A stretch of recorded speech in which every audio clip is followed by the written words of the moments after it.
Muy buenos días. La mañanera de Ángel dominical. Como ya está haciéndose costumbre, los domingos sale un poco más tarde, a veces también el sábado. La idea es que usted disfrute un poco más de tiempo de descanso. Quiero comentar con usted en este domingo un pequeño y muy apretado resumen de lo que vimos esta semana en el país, en el ámbito de la política y más específicamente de la gobernación despatarrada y desordenada que lleva a cabo López. Si bien ha sido la constante desde que empezó su gobierno, hace 7 meses, esta semana ha sido quizá el exceso entre los excesos. ¿A qué se debe esto? Simplemente a que manejaron de la peor manera imaginable una relación con un grupo completamente diferente a los que están acostumbrados. El grupo al que me refiero es, por lo pronto, los integrantes de la todavía llamada Policía Federal, los cuales difieren radicalmente de los delincuentes de la CENTE, la CETEG y la sección 22. También de los Panchos Villas, de los ESMES, de los Punquetos, Darquetos, etc. Estos últimos grupos, incluyendo a los delincuentes, como dije, de la CENTE, la CETEG y la sección 22, pertenecen esencialmente al lumpen, a lo peor del lumpen, incluso diría, de la sociedad mexicana. Personas desclasadas, personas que solamente van por destrozar, o aumentar privilegios, o resistirse a perder los que de manera perversa y falta de honradez han obtenido a lo largo de los años. La Policía Federal, si bien no tiene todos los defectos y fallas que López les ha endilgado, dista de ser una organización perfecta, lo cual es explicable en un país como el nuestro. Sin embargo, a lo largo de los años que tiene operando, se había ganado cierto prestigio y respeto entre sectores amplios de la sociedad mexicana por su desempeño y entrega a lo que podríamos llamar las mejores causas y la defensa de la integridad de algunos grupos y regiones de la sociedad mexicana. Sin embargo, quizá la explicación se encuentre o radique en que como no fue un cuerpo ideado, pensado por López, hay que acabarlo. Como lo creó Felipe Calderón, pues ¿cómo va a permitirle a su enemigo jurado, el que dice le robó la elección del 2006, hay que acabar con todo lo que huela a Felipe Calderón? Las estancias infantiles, la Policía Federal y esto y el otro. Sin embargo, aquí hay un pequeño problema para López y para los serviles que se han prestado a esa campaña de desprestigio, como ha sido el caso vergonzoso de mi estimado paisano Alfonso Durazo. Hay que tener mucho cuidado cuando se ataca de esa manera vil, artera, traicionera incluso, a un grupo que tiene conocimiento de la inteligencia, de cómo se recopila esta, de utilización de armamento de alto calibre y dedicado o designado específicamente para uso de las Fuerzas Armadas. La Policía Federal, los 10, 20, 15 mil, 18 mil elementos operativos, no es cualquier grupo. Los antecedentes dicen que la delincuencia, organizada o no, ha encontrado por el maltrato, por los bajos sueldos, por las condiciones materiales y por las ambiciones de algunos, ha encontrado en grupos reducidos de las fuerzas especiales o de personas que ocupan posiciones claves, un material humano de primera calidad, vamos a ponerlo de esa manera, para la delincuencia. Hoy cuando se le trata de esa manera despectiva, en condiciones casi infrahumanas, reduciéndoles prestaciones, negándoles el reconocimiento de su antigüedad, pero sobre todo negándoles el mínimo respeto que merecen en un determinado momento. ¿Por qué no pensarlo? Algunos de ellos, quizá los más desesperados por las condiciones materiales de vida de sus familias, decidan irse a los brazos o entregarse a los brazos de la delincuencia.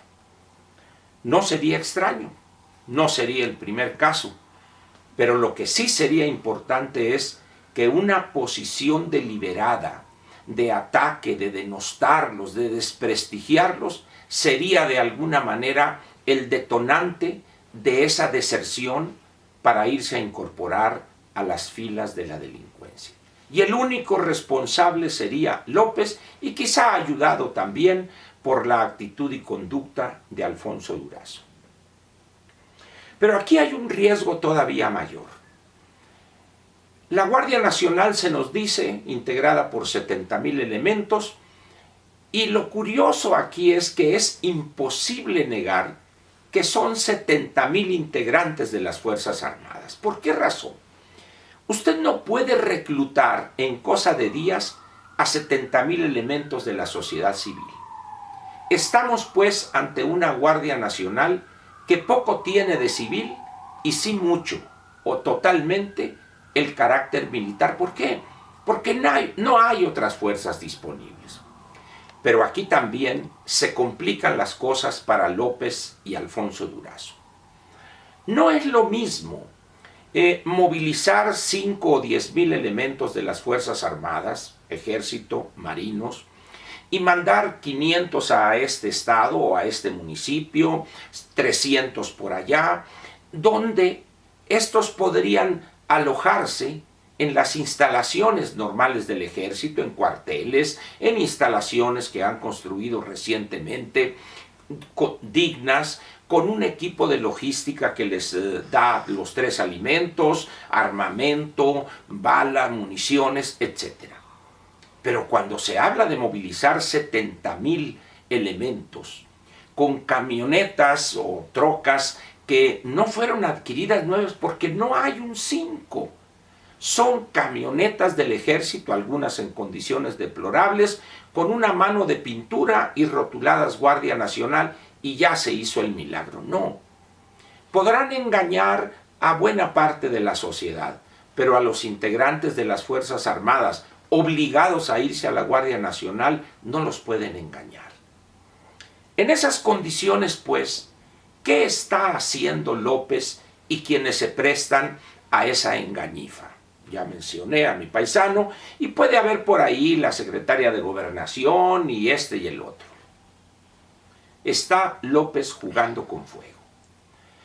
Eso de tratar de esa manera, desde todos los puntos de vista laborales, las cuestiones de prestaciones, antigüedad, etc., no nomás a los integrantes de la Policía Federal, que les ha dicho de todo, hasta de lo que se van a morir, pero también tratar a 70,000 elementos del ejército, cuidado. López suele repetir una vieja frase que se utilizó todavía allá por los años 60 o 70 del siglo pasado. El ejército es el pueblo en uniforme. Eso ya no funciona. Eso no es cierto. El ejército mexicano es un instituto profesional donde ya tenemos elementos que son la tercera generación, familiarmente hablando, de pertenecer a la milicia. El abuelo fue general o teniente coronel o mayor, el hijo o el padre de esta otra generación fue quizá un funcionario medio de la Defensa Nacional o en el Estado Mayor Presidencial, hoy extinto, y el nieto de aquel coronel o general quizá tenga una carrera ascendente porque ya se preparó y llegue a ser general de brigada o de división. Es decir, estamos aquí ante el clásico ejemplo de un ejército que se profesionaliza, cada vez está más preparado, tiene más elementos y por supuesto las condiciones para obtener un ascenso son mejores. Y cuidado con ese ejército. No el pueblo en uniforme, eso es una cursilería y ese es un cliché desgastado y acedo. Hoy el ejército, repito, o las Fuerzas Armadas, hablando en términos generales, Ejército, Fuerza Aérea y Armada de México, es una institución toda englobada en el concepto de Fuerzas Armadas, profesional, personal altamente calificado y capacitado no solo en las partes técnicas, ingeniería, construcción, sistemas, cómputo, inteligencia artificial, etcétera, no, sino también preparados en análisis político, en análisis, acopio y análisis de inteligencia. Estamos hablando, pues, de un ejército o de unas fuerzas armadas que entienden de la complejidad social y también entienden de las fallas en la gobernación que está llevando a cabo López. Y cuidado con poner en riesgo la estabilidad política del país, porque en ese momento el ejército, garante último de la estabilidad política, jugaría su papel, pilar fundamental del Estado. Por eso López debería dejar de jugar con fuego, porque podría resultar con quemaduras de tercer grado, pero también causarle con su conducta un gran daño al país, a su economía y al mejor futuro para los mexicanos. Cuidado pues, ojalá y recapacite, lo dudo mucho, pero está poniendo en riesgo mucho de lo que hemos construido en los últimos 30 o 40 años. Ese es López, un individuo perverso, ignorante e incapaz para la gobernación, que está llevando la nave que es el país a hundirse, a naufragar. Le agradezco su atención para esta mañanera dominical. Espero que disfrute usted los partidos de fútbol. Tengo entendido que habrá 2 finales, no sé de qué, pero 2 finales. Y mañana comentaremos algo al respecto. Muchas gracias y disfrute su domingo con los suyos. Gracias.